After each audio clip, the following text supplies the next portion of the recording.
ناجی برز عبدالباسط همو اندام پولیتبوریا پارتیا دموکراتا کردستان سوریا میوان منل سروی مجاره بهتر گنگ شدکن مامستا عبدالباسط دمت باش و سپاس جبو بش دربوناته سدم چیه کو جواکا ناو دولتی درباره کریزا سوریه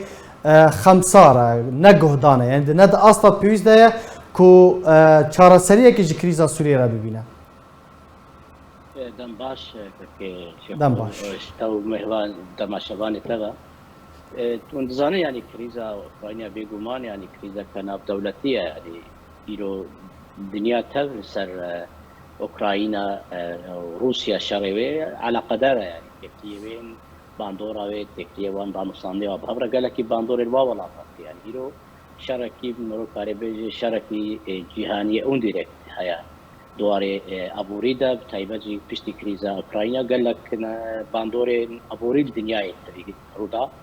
ويرو شرنا برا بلوكا امريكا وناتو وروسيا يا بشتبانيا سيني بشتبا وولاتنين وقوتي بالانس لايزن دلينا بلاطين قال لك يقولوا اوجي خذ الهيزن خذي باندور حتى انها بريارا قولوا باواكي ديريكت زلالنا كمان بيقومان اوكراينا جهكي خوي تايبتل با همو كريزا دنياي هي ولي ايرو دروج لا تنابين دجي سوريا كريزاوي وباندوراوي بيقومان قال لك دولاتي دي ترجي دكي اكر ايرو اوكراينا كريزا ناب دولتيه اللي سوريا سكارن بيجم كريزا رجلاتا نابين ياغو باندور اسرائيل كل دردوري ولاتي دي تركي اردن تركيا ايران ولاتي كندابي ولاتي عربه يعني ايرو باندوراوی گلکی گرنگل سروا ولاتی ایرو گلکی رجلاتا نبین شرو جهانی شعبی وال سروا ولاتی رجلاتا نبین تایبت پترول و نفط و غاز اوجی گلکی جهتی تایبت البا برجواندی و آبوریا دنیای. بله باشه موسى عبدالباسط هنا کی بحث کر کو کریزا یعنی شرد ناور روسیا و اوکراین ده گلک باندور کریه باشه تایبت لسر کریزا سوریه چاوا باندور کریه باندورا خواه چاوا لسر دیتنا چارن سریه که جه کریزا سوریه را کریه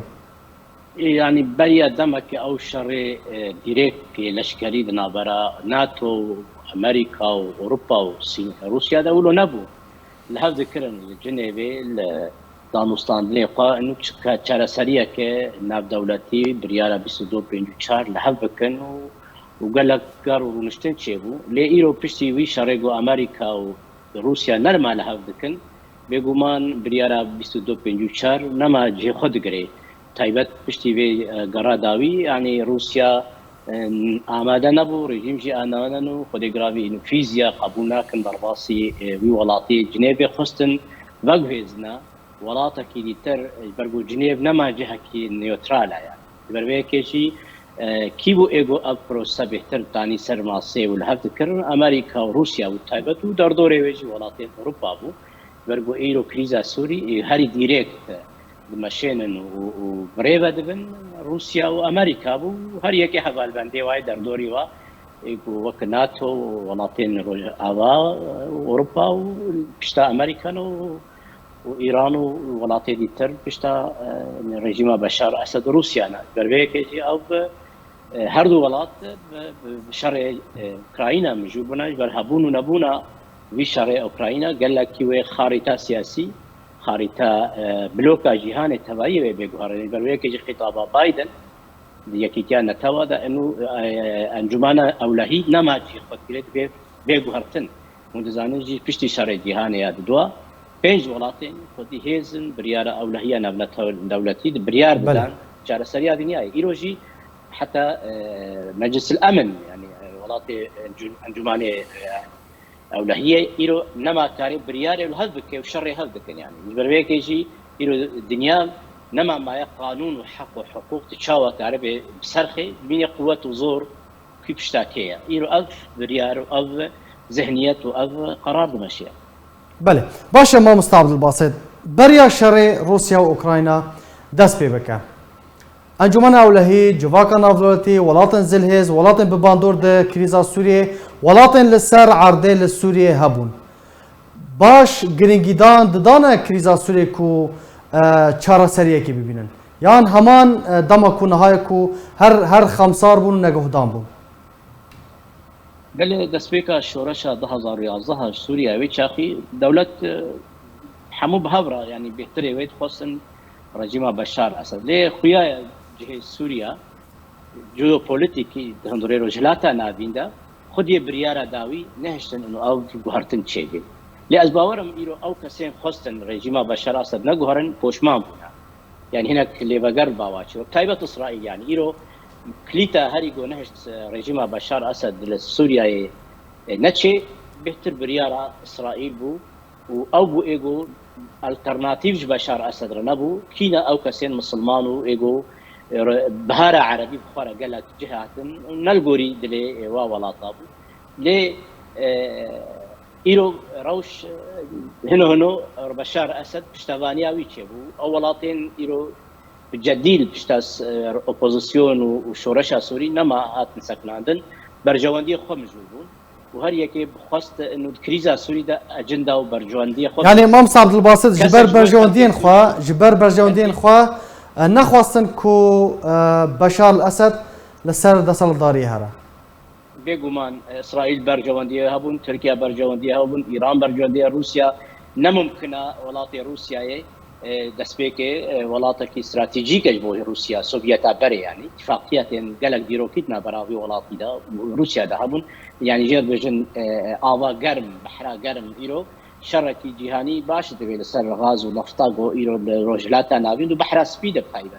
اسرائيل يعني روسيا نخوست روسيا يعني امريكا بتبي دستي امريكا بتايبتو وولاتك جو شر روسيا بكن بربيكجي استراتيجيا روسي بيشاروجه جبوني روسيا سوريا جهكي جرنج بوجي بربيكجي معنا بشار اسد بو برجوندي باو همان دميدجي ايران اشتغاني كر ولاتي دي ترجي قالك اشتغامون لي روبر ولاتي كنداوي بخو مجوربون يعني بتايبتي او كريزن هندريوادا بو سوريا جوارا يكو بودي ساناوي يعني ايرو دما قول السعوديه عربي تميزني جير سوريا مهمه يجي يمن مهمه بيقومان يمن جي مهمه واولاتين جو ايرو سوريا تنما ولاتين جو جغرافيا خواب سوريا رابو اول ايجو خدي رولن واستراتيجيك هندري سوريا مصالحي ومهمترن برجوانديين خلقي سوري وازاديه باش امام عبد الباسط برجوانديا روسيا وايران والرجيم السوري بهفره وكو هافالبند برجوانديا وان دياره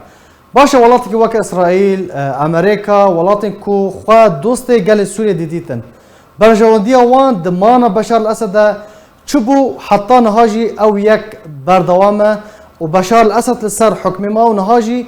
بحصه لها فكرنا كي لها فاطنه كي دنافبرا يانجي تطبيع يانجي اصايكرنا بايوانديان برجما اسد راتيكرن برجوانديا وان ولاتان تشبو يجي ولاتكي ديمقراطيك وازادي سركبي نش برجواندين ولاتين استبدادي استمكارن ايجو ديمقراطي ولاتي والينا ياددوا اسرائيل جير سوريا مهمة اتفاقات ببشار اسد حافظ الاسد واسرائيل حربات تشريني وحتى ايرو هناك او امزبون بردوام ياددوا او فوبيا كرديجي نو سوريا نو آذاب جه كردها به بيجومان وباندور الولاطي دي ترجم يا سياسة قرصة وولاتين خديجرافي إنه إسلام السياسي وبسركبي أو أنا جي خست إنه بشعبك يدير سوريا ميدان يعني ويا دواجي إنه سوريا هكر دولتك الديمقراطية بيجومان والتأثير العراقي يجي بكي وكريزة عراقي يجي حتى نتشاوا بردوام وبيجو ولاتن او نظريه جو بشتي جو 1000 سبتمبر لما 2001 وانا ايرو دول الفاشله نظريه الدول الفاشله دروجلاتنا نافين بردوام او نظريجي دفي اولات استقرارنا اراميتي دافيداني بربي كيجي في او قلاني في ملتي دي حتى جو بلوكا جهاني سراس به وشر الصين وامريكا وابوري اقتصادي ابانا حموبونا قرباني سوريا ورجلاتنا نافين تبعي بيجومان سوريا وكما قلت يعني جهة كي تايبتي جغرافية اسني هيا بإسرائيل بملاتي كردة بولاتي كندابة بولاتي السعودية أردن يعني أبحمو بهورة على فلسطين يعني كريزة إسرائيل وفلسطين أبانا حمو تأثير كتير بربيه كيجي سوريا قلاني جغرافيا قلاني هبونا قياد تعددا نتوي ومذهبي يعني بربيه كي ولاتا كي ويتشاوا آبابي بشتي شري جهاني دو او استقرار ولاطه خبر لا بلوكا سان هذا يرو اذاكرنا جيانا كدي دنيا كديتي اذاكرن او شريت يعني كشي صالان ده نوطيه وسوفيت حربي وشري سبتمبر يرو قناغ جديد جهاني دس به شر ترور كي ترور تعمد كي بيقوم هذه كي بأواكل ترور مزيل جوري مفهوم يقول جوري باشا ما مستعد الباسط دنافا أخافتنا خدت بحثا خالك يعني خالك كلك جرينكر تقول يك جوان سدمان أوكو ألترناتيف بديل شونجر بشار الأسد را نهات ديتن سوجو توانا أوبوزيسيون سوريا جوه که چیه کو د چارچوبه 11 سالان ده نکاری بو کسکی کسایاتی کی دستشان بکه کو وکو بدیل ج بشار الاسد را البته یک صدمين اساسي بود يعني ورفرسياتياوي اوبوزيسيون سوري بحمورنگا ور اوبوزيسيون بحمو اوايا هر يك رنگين بو يعني لوندزاني جد كريزا سوري دا دماغو جنيف ونشتن يكش فرزيكي انه اوبوزيسيون نمايكا دفهنا كديت حبيبي من هر ولاتكي هذا البند خص نافي اوبوزيسيوني يعني ايرو موسكو اوبوزيسيون اديوي هيا مصر اديوي ده هيا تركيا اديوي هر ولاتكي خص هذا البند يبد نافي اوبوزيسيوني ده بربي كيجي الهفكرن رياضه تو هذا انه اوبوزيسيون بيك علي او ريجيم ببي علي كي دالبوني هر بروسيس سياسي يا جنيف بو الهفكن وحلك الشارسريه كسوريا لا هي كي بيجي حالات سوري شارسريه سوري باواكيد ميزه لأسبيجم إنه أو أوبوزيسيون الجوري حاضر كرنو أماده بونه بيجومان أوبوزيسيون خلق سوري جي تنزاني نظام بشار أسد وبشتي فرنسا دركة سوريا يعني أو ما يجي أوبوزيسيون وديمقراطية هندوريا سوريا ده آذان ببو حتى خلقها دربرين بك خو تعبير بك بربي كيجي أوبوزيسيون سوري هل يكب أواكي بإسلامي هبون علماني هبون كرد هبون تركمان يعني هل يكب أواكي او هفالبنديه كو خبغري وكاربن شر ريجيم بشار اسد جو هفالبنديه جدي من بيساوي لي اوبوزيسيون هفالي قال لك من هر هفالك جي غوري خا اجندي خو اسمي خدنا بشكل اسكارم بيجم دماغو رحكي جدي وبرياره جدي ولاتن بهتر هبا وملاتي سوري رابو باسر باشا ما مست عبد الباسط داوين برسيار صدمه بيغمان بله هر اليك سوري بر برسياره هر اليك هر ولاتكي زلهز بباندور د کریزا سوریه ده بانگا دیتنا چارەسەرەیەکی لە گۆری 2254 دکه لێ دووارێ ئەکتیڤ کردنێ ده دووارێ فعلی ده تشتێکی حەتەنا لەسەر عەردەی بەرچاو نهاتیە ئەنجامدان د پشتی 11 ساڵان ji şoreşa Sûriyê ji krîza Sûriyê ji şerê Sûriyê çi ji Sûriyan bi giştî têxwastin divê çawa karekî ciddî were kirin heta ku ev krîza Sûriyê careke din guhdan lê were kirin و کار به جدی سر وره کردن کو کریز وره چهار سر کرد. رایش خو کریز سوری نما دسته سوریه ده و نجی دسته بشار اسد. ایگو و وریو دبن وقت مگود یعنی دولتین مظنن امریکا و روسیا و تایبت ولاتین در دوری ایز الهیز دروجلات ناوینه یعنی ولات ترکیه ایران و ولات عربای کن داوین. یعنی ابن ایگو بریارو چاره نویسا خلق سوری نویسین. خلق سوري نما او كارن ايكو اول برياري بده نبشار ونجي اوبوزيسيون ونجي خلق يعني ملتك ايرو بنابر و 12 مليون بنابر وايرو خواندنا ما نفشك دي اوابي يعني او لهفكرنا او غريدانا خلق سوري نما وكبر نممكن بوا غري وك 10000 رياضه ايرو دوی چاره سريه ك وك غوتي هفش بكرن بهورا يعني هل يكب اواكي لهفكلي حتى هاجي وك مغو كريزا مظن يا اوكرانيا بيغومان كريزا سوري بوياد ولي دي سجي وسوريا وخلق سوري وأوبوزيسيون سوري وجغرافيا سوري جهة كي تايبة البصراعة دولية نف دولتي يعني نممكن سوريا أولو هر يكي بيكي بي نممكن أمريكا سوريا حمكي بي نممكن روسيا كاربي سوريا بي نممكن